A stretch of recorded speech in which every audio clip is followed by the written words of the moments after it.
बहुत बहुत धन्यवाद भाई। मेरे ख्याल में इन्होंने छोड़ा तो नहीं है मेरे लिए।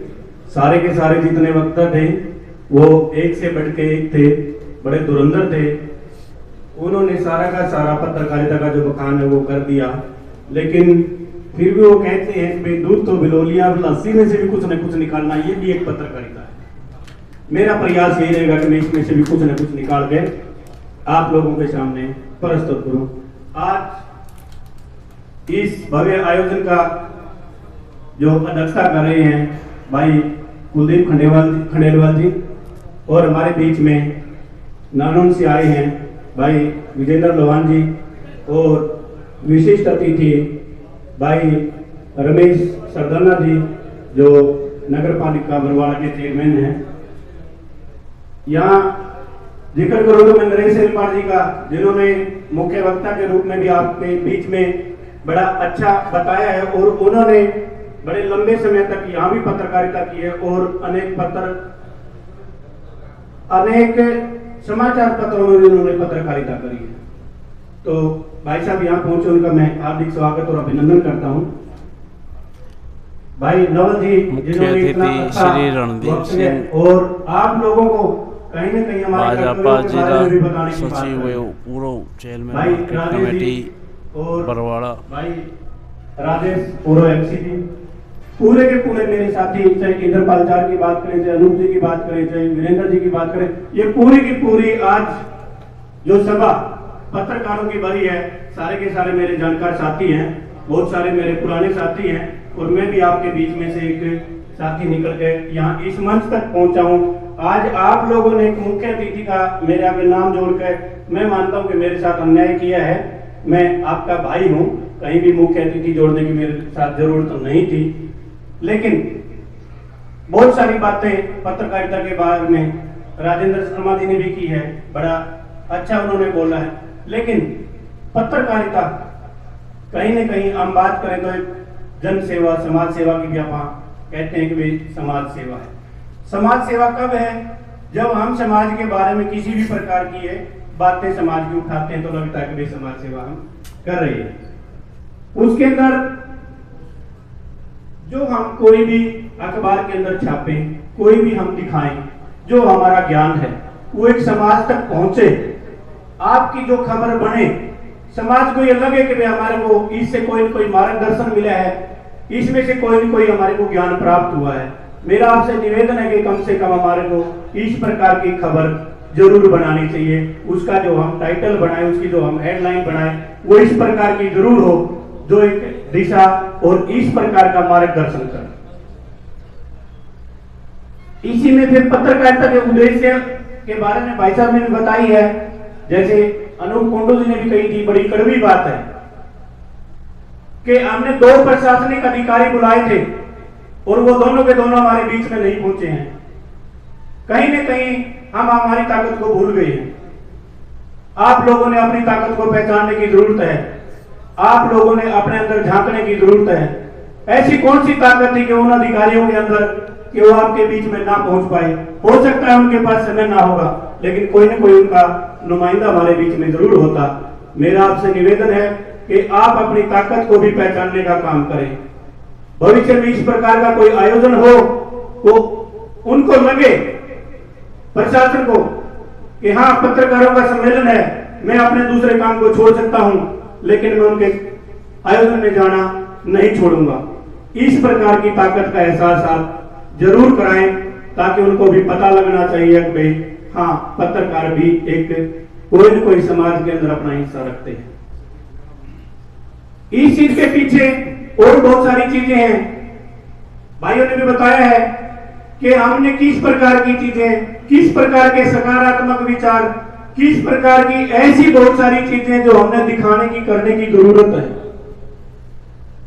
हमारे अंदर कभी भी नकारात्मकता नहीं आनी चाहिए। लोगों को हम नकारात्मक क्यों दिखाई देते हैं, उसकी भी एक वजह है।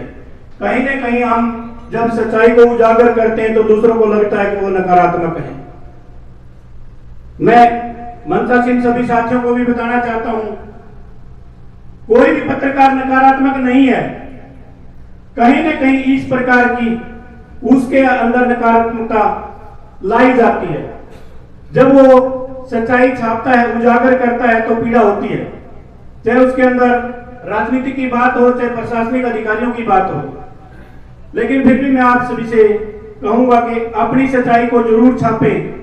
जब तक आप अपनी सच्चाई को नहीं छापोगे, नहीं दिखाओगे, नहीं प्रकाशित करोगे, तब तक आपकी ताकत का पता नहीं चलेगा। आपके साथ कोई न कोई अन्याय होता ही रहेगा। जब कुंडू जी बता रहे थे कि किसी पत्रकार साथी के साथ इस प्रकार की कोई घटना घटी है, मैं आपको याद दिलाना चाहता हूं कि हमारे बीच में भाई संजय गिरधर जी बैठे हैं, राजू सदाना जी बैठे हैं। इस प्रकार की घटना 2013 में भी घटी थी। मार्केटिंग बोर्ड के एक सेक्रेटरी ने इस प्रकार की कोई घिनौनी हरकत कर रखी थी। इन्होंने उजागर करने का काम किया तो इनका कैमरा तोड़ने का काम उन्होंने करवाया था। लेकिन उस समय हमारी पत्रकारों की जो एकता थी, उसका रिजल्ट भी आया। उस सेक्रेटरी को नंगा और भीतर सलाखों के पीछे करवाने का काम हमने किया था। साथियों, इस प्रकार की आपने अपनी ताकत दिखाने की जरूरत है। ठीक कहा है कुंडू साहब ने, जब तक हम एक नहीं होंगे, आप लोग स्वाभिमान से जिंदा हैं, आप लोग स्वाभिमान से जी रहे हैं, लेकिन कहीं ना कहीं हमारे अंदर त्याग की भावना भी होनी चाहिए। स्वाभिमानी बनो, अच्छा है, हमारे स्वाभिमान के किसी भी प्रकार की ठेस ना पहुंचे, लेकिन कहीं ना कहीं हमारे अंदर भी त्याग की भावना होनी चाहिए। किसी साथी के साथ इस प्रकार की घटना है, रास्ते में किसी और राहगीर के साथ कोई इस प्रकार की घटना घटती है, तो उसका भी हम सहयोग जरूर करें, उसके साथ भी हम लग के इस प्रकार की हमारी संवेदनाएं जरूर व्यक्त करें, ताकि लगे कि अकेली पत्रकारिता नहीं है, ये सामाजिक लोग भी है, क्योंकि आप भी हमारे भाई हैं, बहन हैं। मैं यही कहूंगा कि इन सारी चीजों को ध्यान में रखते हुए हमें आगे चलने की जरूरत है। आज की जो पत्रकारिता की बात करूं, मैं 2-4 चीजें कुछ लेके आया था। जब कोई भी इस प्रकार का कंटेंट, कोई भी इस प्रकार की बात हम प्रस्तुत करते हैं, उसके अंदर कहीं ना कहीं समाज के अंदर जाके वो बहुत घातक हथियार भी बन जाती है, जिसके बारे में हमें पता ही नहीं होता। नवल जी ने ठीक कहा था, हम डिसाइड कर देते हैं ये काम फलाने कर दिया, जब तक उसका रिजल्ट ना आए, कम से कम इस प्रकार की हम खबर ना छापें, इस प्रकार की खबर ना दिखाएं, ताकि एक खबर, एक हेडलाइन से ही समाज के अंदर कोई उत्सुकता या उत्तेजना ना पैदा हो कि हमारे इस प्रकार का दिखाने के लिए हमारे लाइक्स बढ़ जाएंगे, हमारे इस प्रकार के फॉलोअर बढ़ जाएंगे। मेरा आप सभी से इस मंच के माध्यम से यह भी निवेदन है कि हम इन चीजों की तरफ भी जरूर ध्यान रखें। दूसरा, जैसे भाई साहब ने कहा था, शर्मा जी ने, पत्रकारों का बहुत शोषण होता है, कोई दो राय नहीं है। बड़ी बड़ी एजेंसियां अपने मुनाफे के लिए आप लोगों का बहुत शोषण करती हैं, हमें भी पता है। पत्रकार को 10,000 12,000 रुपए हो सकता है पे मिलती होगी, 15,000 रुपए पे मिलती होगी, लेकिन उसका घर नहीं चल सकता। तब उन्होंने दूसरी चीजों की तरफ झांकने की जरूरत पड़ती है, अदरवाइज कोई नहीं करता। यदि उस एजेंसी से, यदि उस कंपनी से उसका घर चल जाए, उसके बच्चे पढ़ लिख ले, तो वो दूसरी जगह नहीं ताकेगा, नहीं झांकेगा। लेकिन या मैं ये भी कहूंगा कि कोई भी, मान लिया हमारे में से साथी यूट्यूबर भी बहुत सारे हैं, लेकिन हमारी मानसिकता ठीक होगी तो वो कंपनियां भी ठीक हो जाएंगी। ऐसा नहीं है कि वो ठीक नहीं होंगी। जब हम सक्षम हो जाएंगे, वहां हमें जाने की जरूरत नहीं पड़ेगी, उन्होंने हमारी जरूरत होगी। अपने आप को ऐसा बनाओ कि हम उनकी जरूरत बने। जब हम इस प्रकार का अपने आप को सक्षम कर लेंगे, तो उन्होंने हमारे को अपने आप बुलाना पड़ेगा, जो हम चाहेंगे वो होगा। आप लोगों की कलम के अंदर बहुत ताकत है, लेकिन उसका एहसास करवाने की जरूरत है साथियों। इस मंच के माध्यम से मैं एक बात जरूर कहूंगा, बहुत सारे साथी इसमें फील्ड में नए आए होंगे, लेकिन अपने आप को शिक्षित भी जरूर करें। मेरा आपसे निवेदन है, कहीं ना कहीं हम जो पत्रकारिता का स्तर की बात करते हैं, उस पत्रकारिता का स्तर हमें सुधारने की भी जरूरत है। जैसे नरेश त्रिपाठी ने कहा था क्या हम कभी किताब पढ़ते हैं? क्या कोई इस प्रकार की चीजें हम पढ़ते हैं जिससे हमारा ज्ञान बढ़े? वो चीजें भी हमें पढ़ने की जरूरत है। हो सकता है हम में से कोई बीएमसी ना करे, एमएमसी ना करे, लेकिन कहीं ना कहीं मेरा निवेदन आज इस उत्थान मंच से भी है कि नवल जी, कुलदीप जी, विशेषकर मैं आप लोगों को जरूर कहूंगा, हम डिग्री और डिप्लोमा ना कर पाए लेकिन कम से कम कार्यशालाओं का आयोजन जरूर करवाएं, ताकि हमारे साथी उसमें 2 घंटे की, 4 घंटे की या 10 घंटे की, 2 दिन की एक कार्यशाला का आयोजन हो और उससे ये लगे कि हमारा पत्रकार साथी कोई भी अनपढ़ नहीं है। उसके अंदर आप एक सर्टिफिकेट भी देने का काम करें, ताकि उन्होंने ये कार्यशाला का आयोजन किया था और उन्होंने ये वहां शिक्षा ग्रहण की है। इस प्रकार का आयोजन आप करोगे तो उससे कहीं ना कहीं हमारे जो पत्रकारिता है उसके अंदर निखार आएगा। हमारी पत्रकारिता के अंदर जो शुद्धता की बात है बहुत जरूरी है।